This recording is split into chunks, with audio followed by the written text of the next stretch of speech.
Now, here's your host, Christian apologist, Bob Siegel. And this is Bob Siegel. So, you'd like to believe in God, but you wonder, does the Bible really teach that God works all things together for good? Yes, it does, my friend. We can find that, in fact, in the 8th chapter of Romans, and we know that in all things, God works for the good of those who love him, who have been called according to his purpose. Now, admittedly, it's hard to see how the nightmare our country has gone through these past few weeks will be worked together for good. Maybe the swinish behavior of pigs in Washington who would ruin a man's name without evidence just to further their own agenda will cause a volcanic reaction in people this November, voting as many of these self-serving narcissists out of power as possible. So yes, I do have that hope, or perhaps God will make good of this some other way that I can't imagine.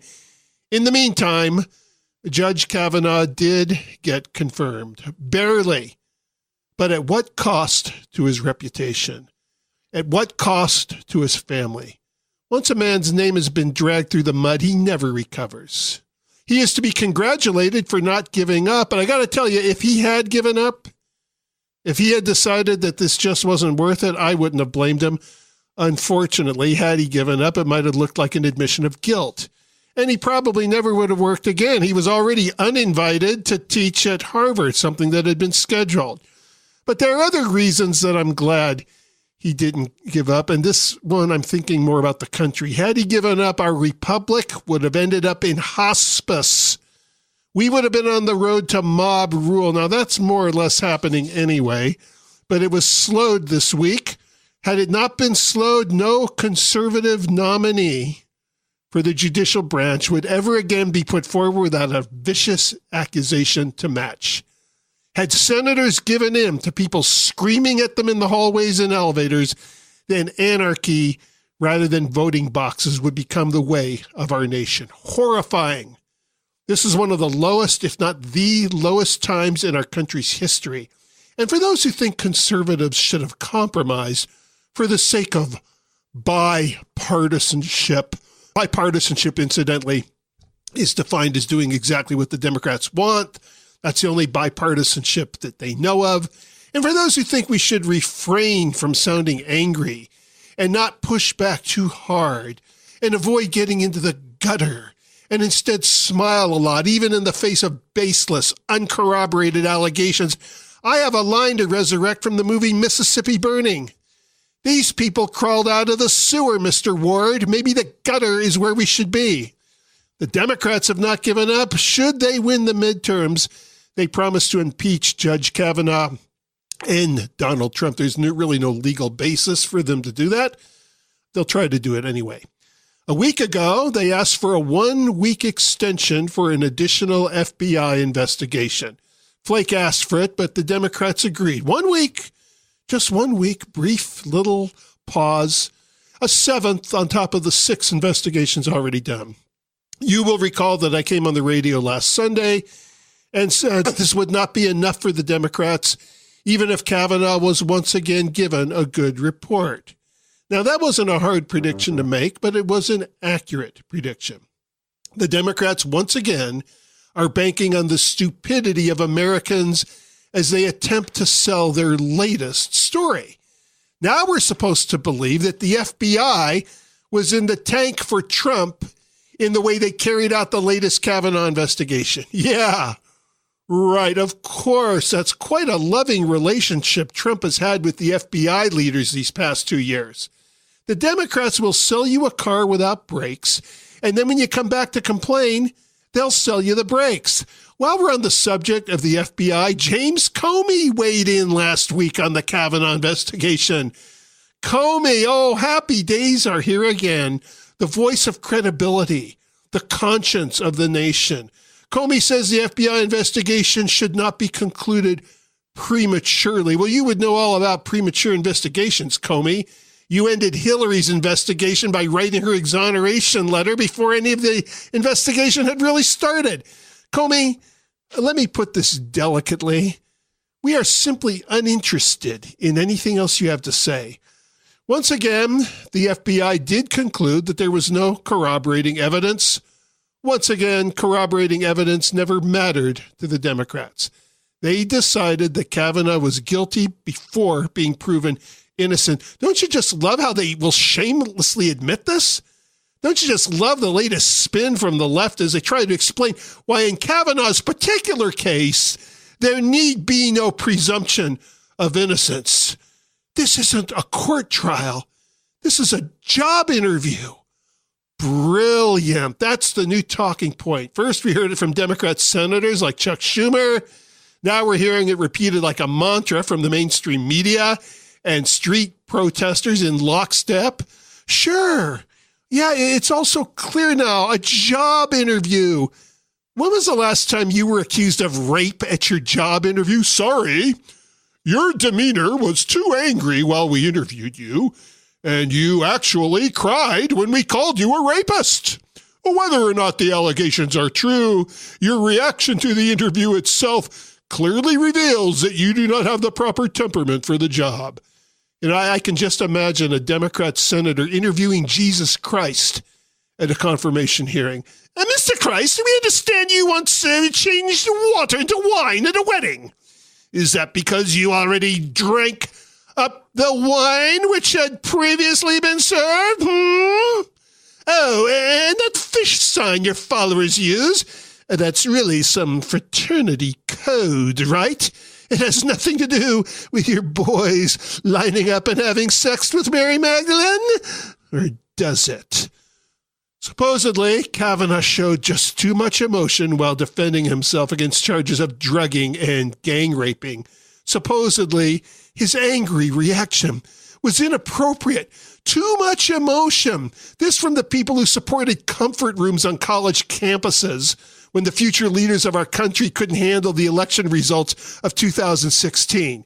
And they are the ones to lecture the rest of us about proper and improper emotion. By the way, I know Kavanaugh apologized for some of his words on the Senate floor, so spare me the reminder.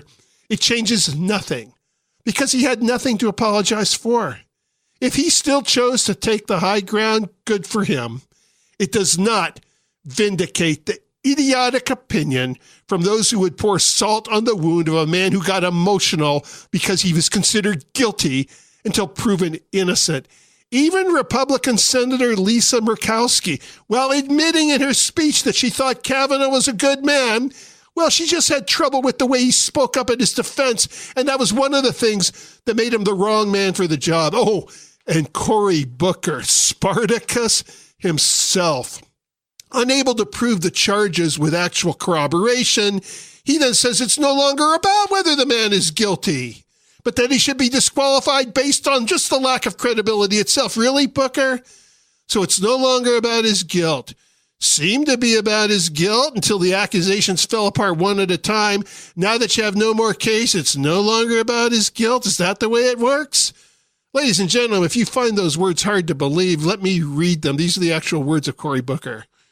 When their credibility has been challenged by intimates, people that knew the candidate well as a classmate, when his temperament has been revealed in an emotional moment where he used language that frankly shocked a lot of us, and then ultimately, not whether he's innocent or guilty, this is not a trial, but unfortunately, have enough questions been raised that we should not move on to another candidate?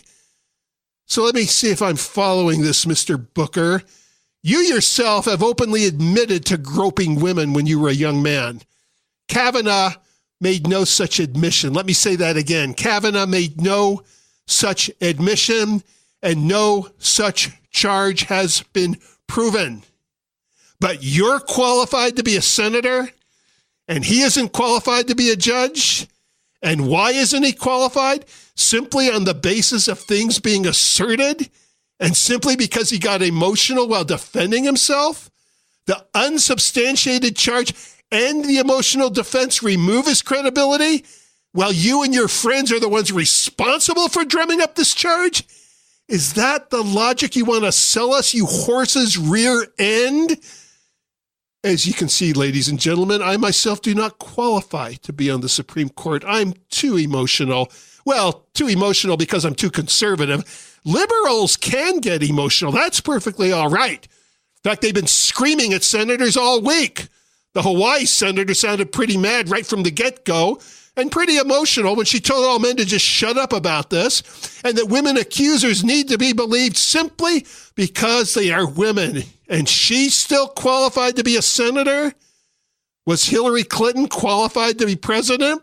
After Hillary was asked by Congress about her lies regarding the reason for the Benghazi attack, she shouted quite emotionally, I should say, in that cackling voice of hers, "What difference does it make?"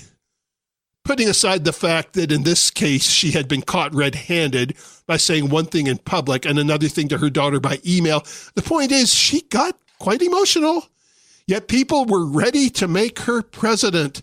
Now, those of us who didn't like her were told that our only problem was that she was a woman.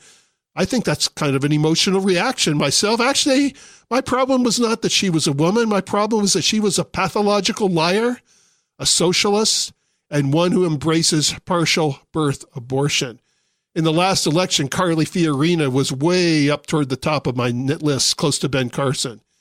Democrats, the self-described party of women. Why, I moved close to tears. And if you want a silver example of how they protect women, just look at the threats that Senator Susan Collins received all week leading up to her Kavanaugh decision, and even more threats since she made the decision. To say that these threats came from ordinary Democratic protesters and did not actually come from Democrat politicians themselves, I'm sorry, that's not good enough, because we have heard people like Maxine Waters encourage harassment of any who advance the presidency of Donald Trump. And everybody knows that harassment can lead to violence. These are the words of Maxine Waters. Let's review them. Let's make sure we show up or wherever we have to show up. And if you see anybody from that cabinet in a restaurant, in a department store, at a gasoline station, you get out and you create a crowd and you push back on them and you tell them they're not welcome anymore. We've got to get the children connected to their parents. Yeah, that's all they care about. Children, parents. You're listening to The Bob Siegel Show.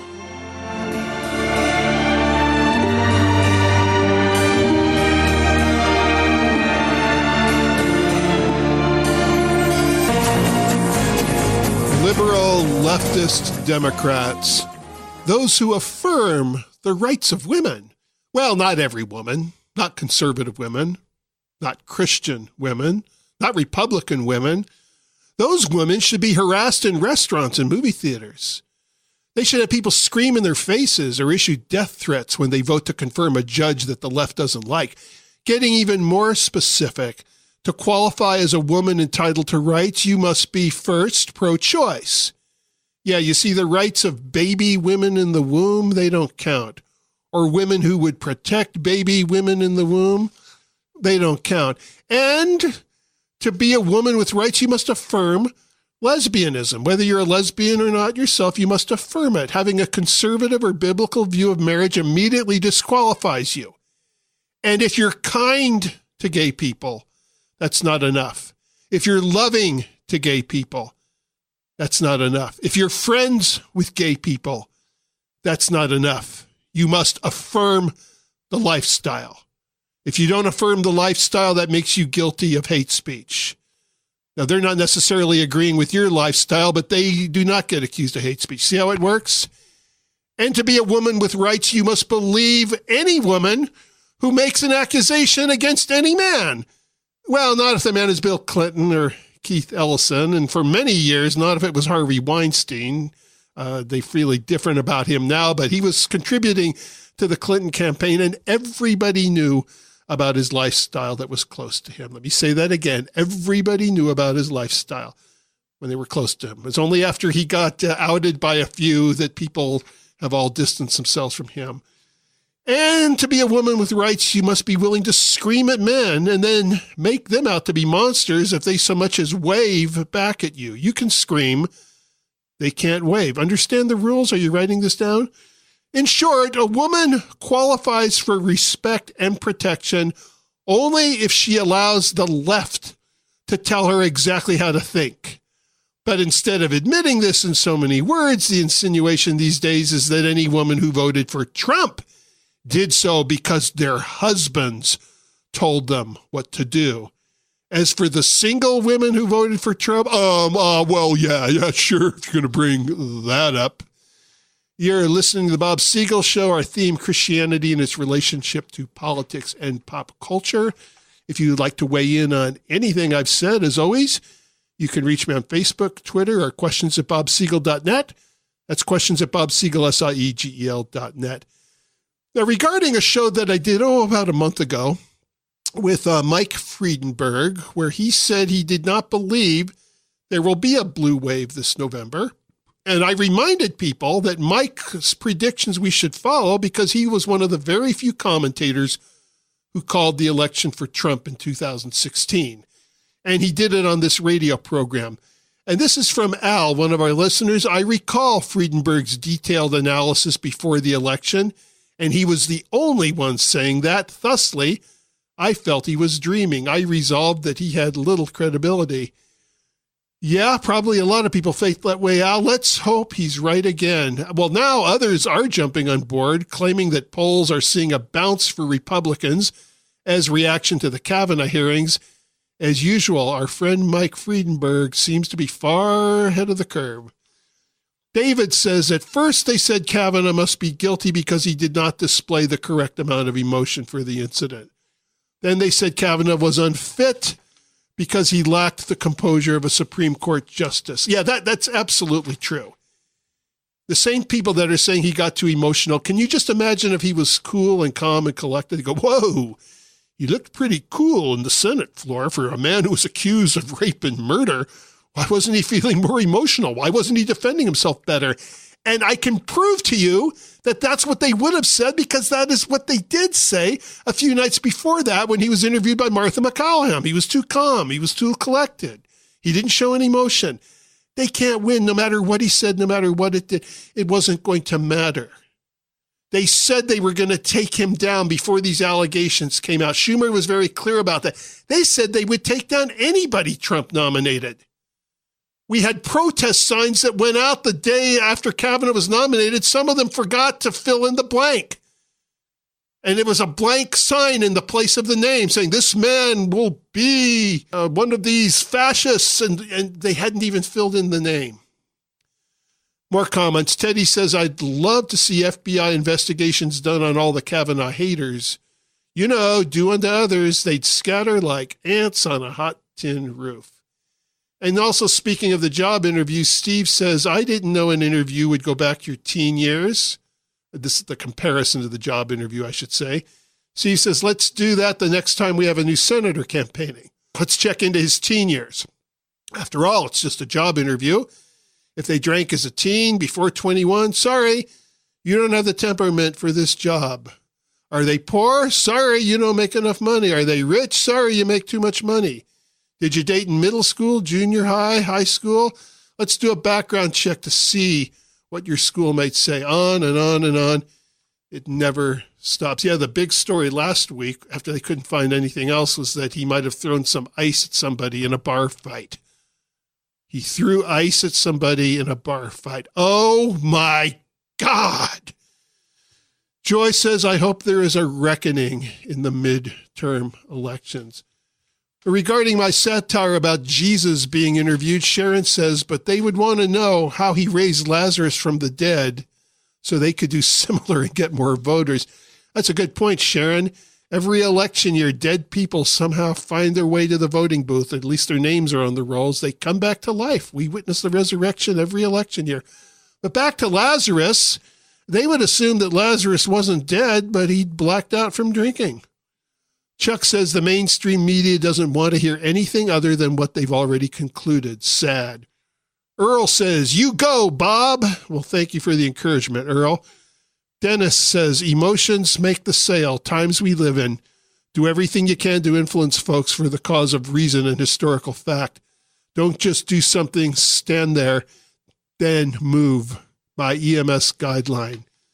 A little awkwardly written, but I think I get the sentiments, and I do agree, Dennis, we need to wake up and make a case, or we can kiss our freedoms goodbye.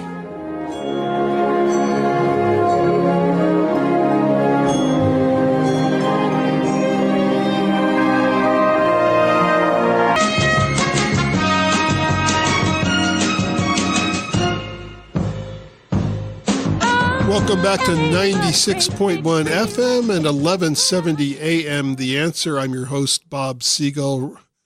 Rounding out our discussion on the Kavanaugh hearings, David on Facebook says, if you paid close attention to the repeat after me sessions being conducted by the protest organizers, you'd realize that this is a true indoctrination of these people. Coincidentally, the Hitler Youth used the same tactic to prep the kids for protests. Well, you're absolutely right, David, and the left today is also extremely anti-Semitic, another reminder of Hitler. And I'm one of those people that doesn't like seeing everybody compared to Hitler or everyone being compared to Nazis. But if the comparison really, truly, honestly compares pound for pound, inch for inch, then we better start paying attention. So obviously, with all that's been going on in the news, those that are conservative or Christian or both feel under the gun. They wonder how much longer we're going to have our religious freedoms. If we go back 2,000 years, we see that persecution, not just physical, but verbal persecution, which we're seeing far more of in this country, was something that Jesus predicted right off the bat. In one of his very first sermons, the Sermon on the Mount in the 5th chapter, he said, "Blessed are you when people insult you, persecute you, and say all kinds of evil against you because of me. Rejoice and be glad, because great is your reward in heaven. For in the same way they persecuted the prophets who were before you." As you can see here, one of Jesus' qualities is blunt honesty, and it also gives credibility to his cause and his identity, because this isn't the kind of stuff you say to people if you want them to follow you. In this same Sermon on the Mount, I read this a couple of weeks ago, he said, some of you who follow me on Judgment Day, I'm going to send you to hell because you're going to be hypocritical believers. This is not a man looking to win a popularity contest. Blunt honesty, one of Jesus' virtues. He left people with little doubt as to just exactly what would happen if they followed him.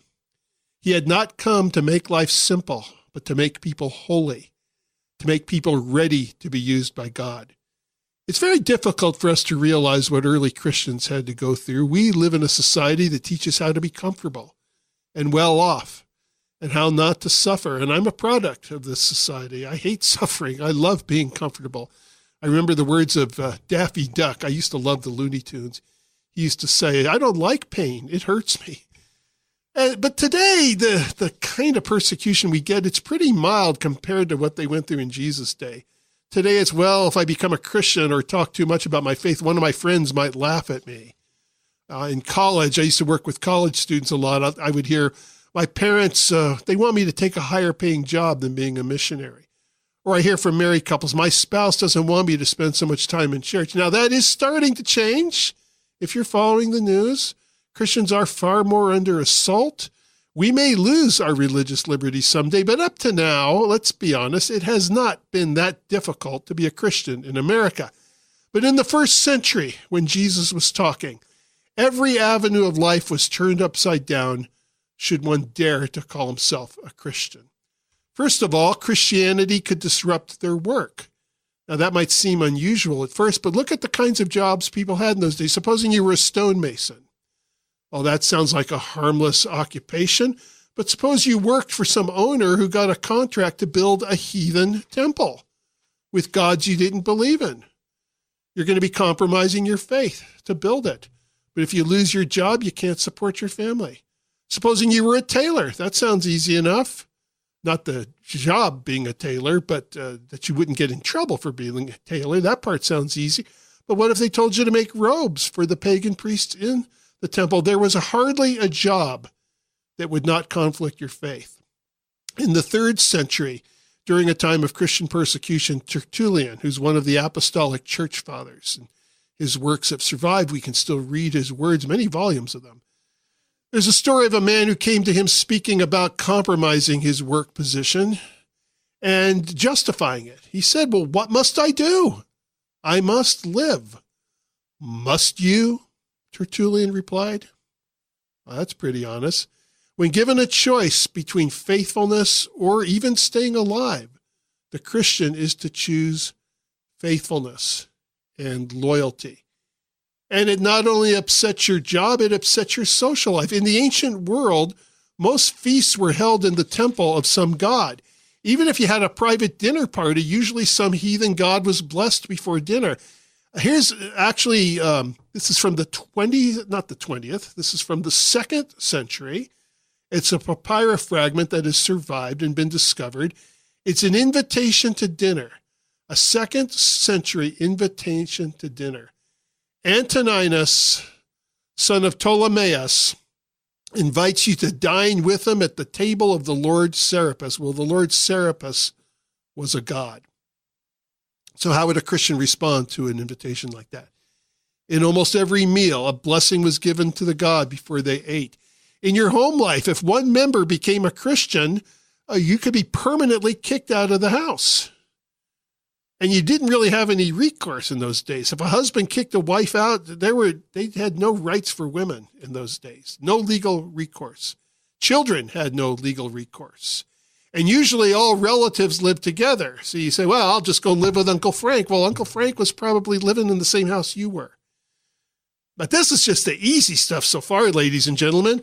There were other penalties. Christians were flung to the lions. That's one that people are kind of familiar with. They were burnt at the stakes, but those were considered the merciful deaths. Under Emperor Nero, Christians were wrapped in pitch and lit as living torches in his garden. They were sewed in skins of wild animals, and he'd sick the dogs upon them. They were tortured on racks. Molten lead was poured on their heads. Red-hot brass plates were fastened to the tenderest parts of their body. Their eyes could be torn out. Parts of the body would be cut off and roasted before their eyes.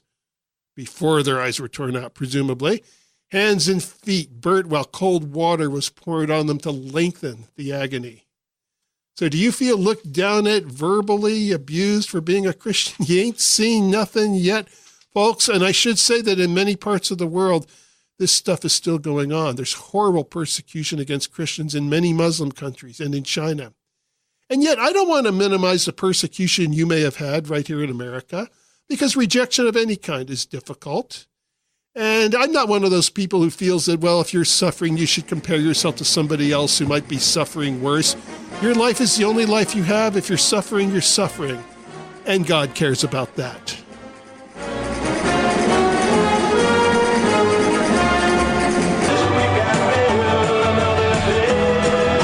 Talking about Christian persecution, how the Bible actually promises it.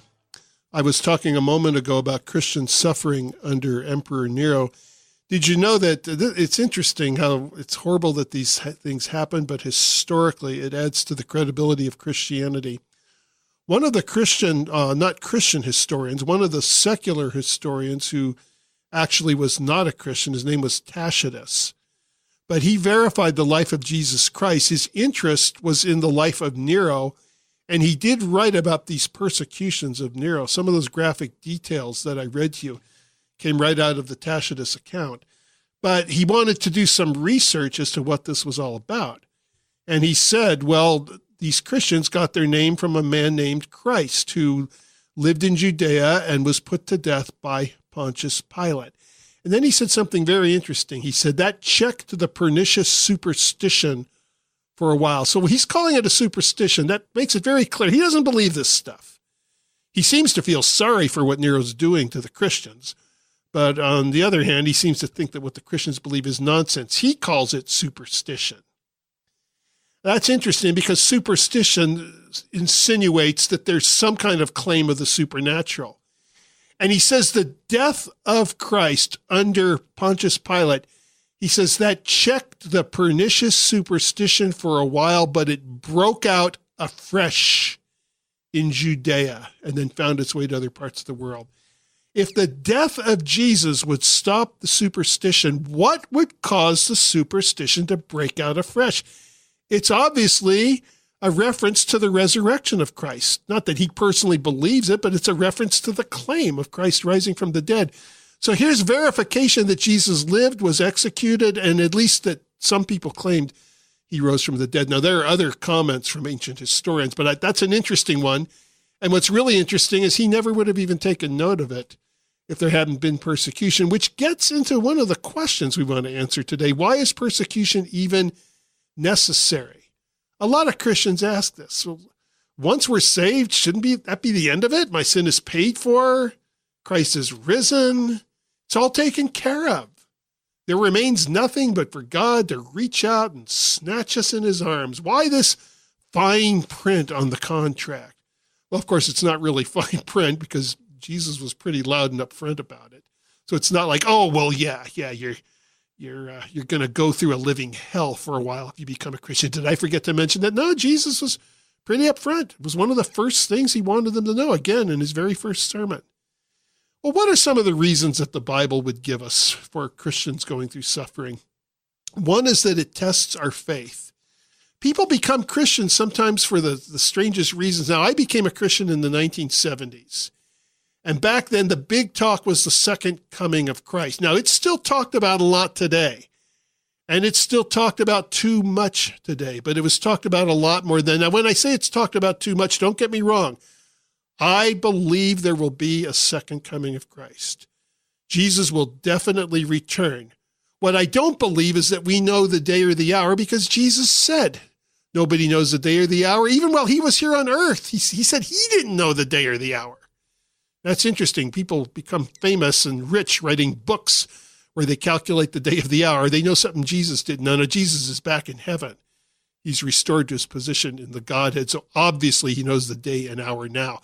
But while he was here, having humbled himself, taken on the form of a man, his knowledge here on earth was limited. He did not know when he was going to return. And there are some events associated with the second coming of Christ. There's an event known as the 7-year tribulation, time of persecution, like what Christians went through in Rome, only this is now happening all over the entire world.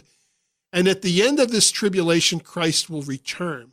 But there's another event that is frequently called the rapture. Now, the word rapture is not found in the New Testament, but the description of what the rapture is and the actual event is found. So in other words, the rapture is real. It's just that you won't find that word in the New Testament. And the rapture literally refers to our resurrection from the dead. As Christ rose from the dead 3 days after dying on the cross, his followers will rise from the dead. If they've already died, they'll come back to life. But there are some people whose mortal bodies have not yet experienced physical death, and they will be transformed into a resurrected body without ever experiencing death. And this part of the rapture, these people that never experience death, they just suddenly disappear off the earth and they find themselves in heaven. That's the part of the rapture that people talk about the most. And it's commonly taught that this rapture is going to happen before the 7-year tribulation. God's people are going to be spared. They won't have to suffer it. There's a few problems with that because when you read about the 7-year tribulation, there are all kinds of Christians getting murdered. You read the book of Revelation. Other passages such as 2 Thessalonians chapter 1, Matthew chapter 24, where it talks about the persecution of Christians. They go, well, okay, yeah, the Christians get raptured, but then there'll be some other people that become Christians. Well, maybe, maybe not. The point is, in the 70s when I was saved, a lot of people were saying, the world is soon going to go through a great tribulation. If you want to be spared, give your life to Jesus. Join the rapture and miss the tribulation. It's similar to when people say, give your life to God so that you can go to heaven and avoid hell. Or give your life to God so that you could be happy instead of sad. Christians are always in the business of offering people consequences for their decisions. A lot of times I talk to my skeptical friends and they ask very legitimate questions. Why should I serve God? And frankly, my Christian brothers and sisters don't give great answers. Well, you should serve God because you'll be happy. Now, I don't know about you, but I know a lot of people who are not Christians and they're very happy. And I know a lot of people who are Christians and they're miserable. And so a person could say, oh, well, okay, so the reason that God wants me to become a Christian is to be happy. Well, boy, that's very nice of God. But you know what? I'm already happy. So no, thank you. Oh, well, no. God wants to give you this happiness, but I don't need it. Well, you think you're happy. You think you're happy, but there's depths of peace and joy and happiness in the soul that you haven't tapped. And the guy says, okay, that may very well be. In fact, it's probably true, but whatever degree of happiness I'm in touch with, I'm satisfied. So no, thank you, God. Is that going to be okay? And then they switch to plan B. Oh, well, no, if you don't give your life to God, he's going to send you to hell. Oh, so God wants me to be happy his way, not my way. The whole reason he wants me to be saved is to be happy his way, not my way. And if I'm not willing to do it, he's going to get upset and send me to hell. That is a horrible picture of God. We've reduced God to a game show host. You lost salvation, but we have lovely luggage for you. The truth is, the reason we give our lives to Jesus Christ is that is the only way to overcome our sin. The reason God asks us to give our lives to Jesus Christ is that is the right thing to do, period.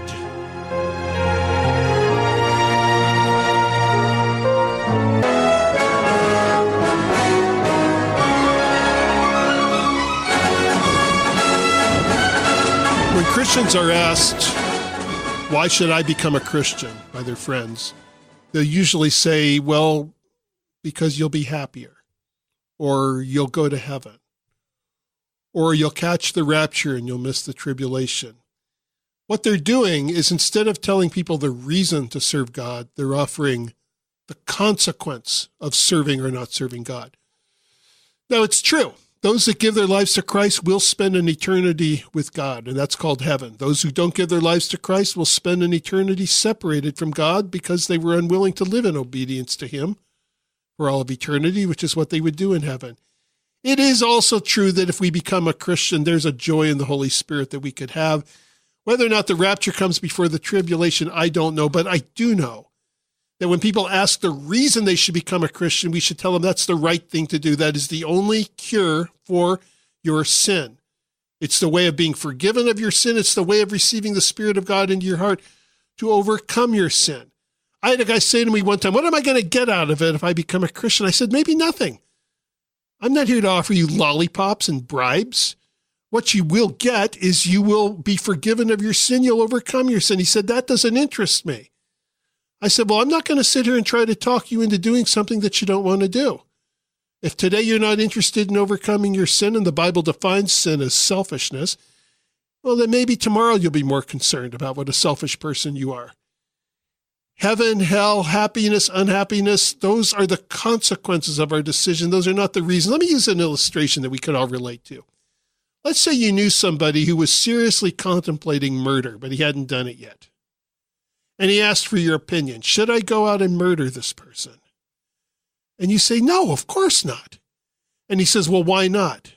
Would you say, well, because if you do, you'll probably get caught and you'll go to jail, probably for life, or maybe, depending on what state you do this in, you'll be executed. You'll be given the gas chamber or the electric chair or lethal injection. See, I don't think you'd say that. Now, those could be the consequences, but I don't think you'd say that. I think you'd say, well, the reason you don't murder is it's horrible to murder. Why would you want to do such a wicked, despicable, evil thing? Now, if you want to go do it anyway, if you're not interested in doing what's right, if you want to do evil, yeah, if you do it anyway, there will be consequences and you'll be thrown in jail. But jail's not the reason to not do it. The reason not to do it is that it's wrong. And the reason to follow God is that it's right. Did you know that the Apostle Paul said he'd be willing to go to hell if his fellow Jews could go to heaven? Moses said something very, very similar. Back in the Old Testament, when the people of Moses were worshiping the golden calf while Moses was getting the commandments from God on Mount Sinai, God got very angry. We've been talking the last couple of weeks about how anger is not a sin. Certain kinds of anger are a sin, but there's a righteous anger that God had. He was so angry, he was going to wipe the people out. He had promised Abraham, your descendants will be like the sand on the seashore and the stars on the sky. He said to Moses, I'm going to wipe the people out and jumpstart the nation of Israel all again through your family. Do you know that if God had done that, he still would have kept his promise to Abraham? Because Moses was already a descendant of Abraham, so any new descendants through Moses would have been descendants of Abraham. But Moses entreated God, and he said something interesting. God, blot me out of your book. not them. He was probably referring to the book of life, because this comes up again in Revelation. In those days, a kingdom had a registry. So this was imagery that God used for his kingdom, that the citizens' names were written on a book. I guess if they lived in the 21st century, he'd say, God, blot me out of your hard drive rather than your book or your MP3 file. Anyway, one of the reasons that we suffer is that it tests our faith.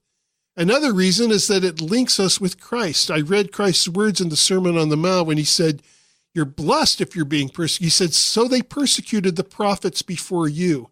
And in another place in the Gospels, he says, if they hated me, they'll hate you. In other words, you're in good company. Jesus himself was a prophet in the tradition of prophets. Some people think that when Christians suffer, it immediately contradicts the Bible. Let me tell you something. If the Bible were a book which said if you give your life to Jesus Christ, everything in life is going to be rosy and peaches and cream, you'll never have any trials, you'll never suffer, well, then obviously, at the moment of our first trial, the Bible would be shown to be untrue. But not only does the Bible not say that, the Bible goes out of its way to promise suffering. I just read one place. Let me read another place. 1 Peter chapter 4. And this was written during a time when Christians were going through persecution.